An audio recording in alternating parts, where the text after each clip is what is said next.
આદરણીય પ્રહલાદજી સાહેબ, વિનોદાબેન અને રમેશભાઈ, ખરેખર સર મને મારો હું બીજી તો કંઈ વાત નહીં કરું પ્રહલાદજી, મને એટલું યાદ છે કે મેં ભૂગોળનો સબ્જેક્ટ પણ લેતા હતા.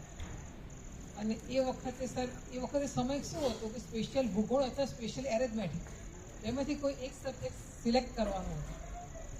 તો મેં સ્પેશિયલ જ્યોગ્રાફી લીધું અને આપ પણ એ ટીચર એના હતા. એટલે એ વિષયમાં મને યાદ છે કે મને 75 માર્ક્સ આવ્યા હતા. અને એ માર્ક્સ આવ્યા પછી મને વીપી મહેતા સાહેબે સ્કૂલમાં બોલાવી હતી અને બધાની વચ્ચે, બધા સ્ટુડન્ટ્સની વચ્ચે મને પુસ્તક આપી હતું, જે ગાંધીજીનું પુસ્તક હતું. અને એની ઉપર વીપી મહેતાનો એક સિક્કો વાગેલો હતો કે જે આજે પણ પુસ્તક મારી પાસે છે. તો મને એ અને એ ક્રેડિટ સાહેબ સર આપણે જ જાય છે.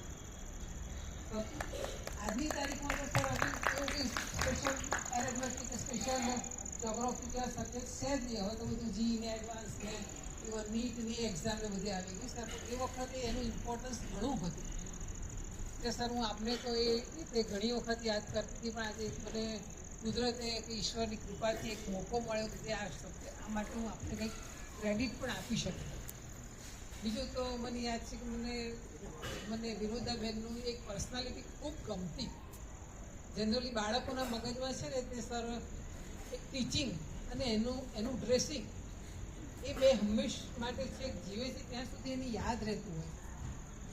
મને એમનું ડ્રેસિંગ પણ બહુ ગમતું અને એમનું ટીચિંગ પણ મને વધારે ગમતું. અને ડ્રેસિંગમાં એમની પર્સનાલિટી તો ખરેખર એ વખતે ખૂબ સરસ હતી. આજે પણ છે, પણ એ વખતે તો એ ઘણા સરસ દેખાતા હતા.